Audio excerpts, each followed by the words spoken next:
Assalomu alaykum aziz vatandoshlar.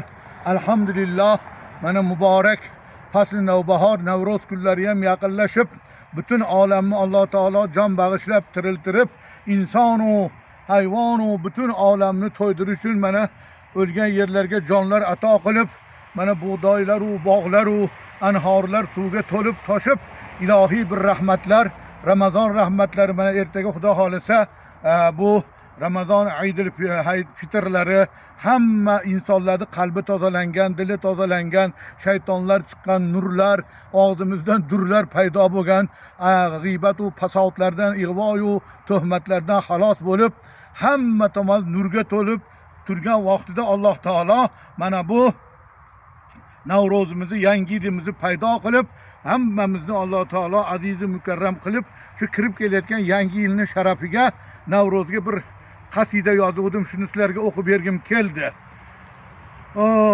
Kecha kunduz tengligi, rizq u ro'zimiz kengligi, abr nayson engligi, fasli bahor içinde uyg'onur dov daraxtlar, uyg'onur dov daraxtlar, qurs qumursqa karaxtlar, ona zamin charaqlar, fasli bahor içinde tog'larda erib qorlar, suvga to'lib anhorlar, mana yashil to'llik sahrolar, fasli bahor içinde, jon içinde g'ayrat qilib fermerlar, hosildor bo'lug' yerlar, mo'l hosil g'amini yerlar, fasli bahor içinde, jon içinde qozon to'la sumalak, atrofi huru malak, tol popugdan chambarak, fasli bahor içinde, jon içinde baxti kulgandir davrlar, ko'zi suzuk xumorlar, bitib ishqi tumor, SMS qo'ng'iroqlar, fasli bahor içinde, jon içinde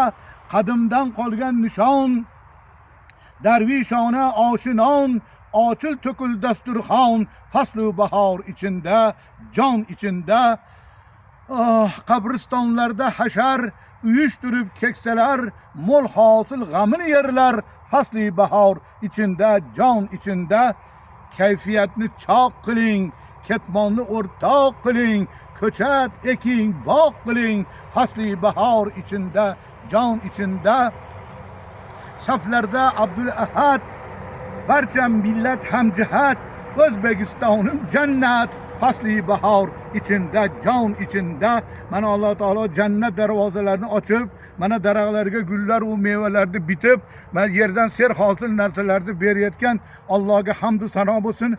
Qo'shaloq bayramlarimiz muborak bo'lsin.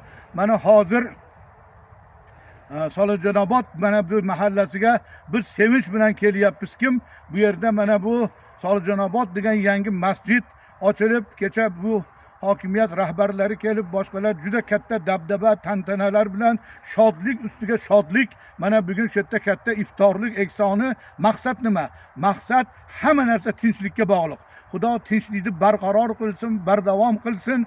Butun O'zbekistonni boshqargan yurtboshi, uning xodimlari, hammalari vatan, millat uchun xizmat qilayotgan vatanparvarlarimizni Xudo salomat qilsin. Xudoyo Farg'ona viloyatini ham, Andijon viloyatiga, umuman hamma viloyat rahbarlariga, bular prezidentimizni ko'zi, qulog'i, tili, oyog'i, qon tomiridir. Vijdon bilan xizmat qilayotganlar shon sharaf. Mana kecha mana yuksak nima bu bitta futbol bo'pti Andijon viloyatidagi nimada, mana Neftyannik komandasi juda a'lo baholar bilan yuqori darajalarga chiqibdi. Buni sababi ham mana shu nimaga e'tibor berilganligi, futbolga, sportga e'tibor bergan bu hokimiyat va shu tashabbuskorlari, buni komandirlari, boshqalari, sudyalari hammalariga shon sharaf. Bizga nima kerak? Voy insonlar, dunyoda tinchlik kerak. Olamni ahvolni bilib turibmiz. Bizga olam tinch bo'lib, do'stlar salomat bo'lsa bas. Hammasi havas. Allohu akbar. Yangi yil, yangi Navro'zlarimiz, Qurbon hayitlarimiz muborak bo'lsin. Butun dunyoni Xudo salomat aylab, butun olamni maqtab, O'zbekistonda yashayveraylik. O'zbekistonimiz jannat bo'lsin. Allohu akbar.